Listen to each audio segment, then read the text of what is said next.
ही बतावा। एहो देवर जी ने नजर न गड़ावा। काहे हो ना मनवा ना मान जा। होली हत का करी तू ही बतावा।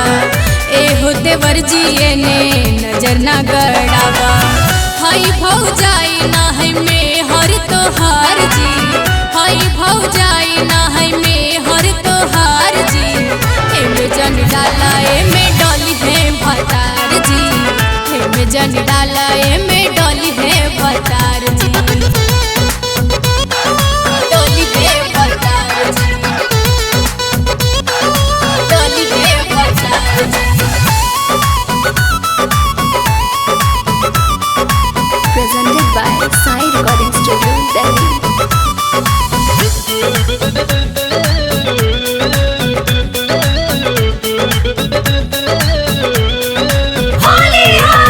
देख ली केहू जन आजा में धारा।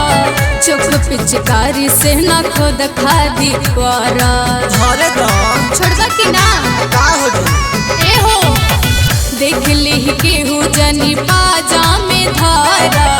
चोख पिचकारी से न खुद खा दी पारा। जान चाहिए भैया ताहर का दी है मार जी। जान चाहिए भैया ताहर का दी है मार जी।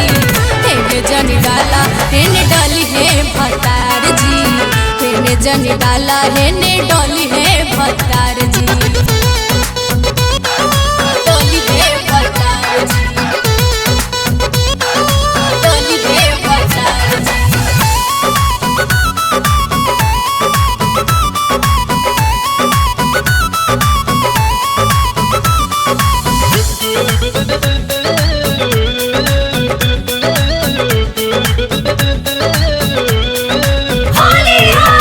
हक भर देवरू लगावा तू रंगवा। ना तो नाराज होई जई है सजनवा। जई है सजनवा काहे नहीं को बुझत। डाले तो हक भर देवरू लगावा तू रंगवा। ना तो नाराज होई जई है सजनवा। करेल स्वाति है तो से गोहार जी। करेल स्वाति है तो से गोहार जी। एमे जन डाला एमे डॉली है भतार जी। एमे जन डाला एमे डॉली है भतार जी। तो हम के में डाली हो ना मन बा तो डाल ला।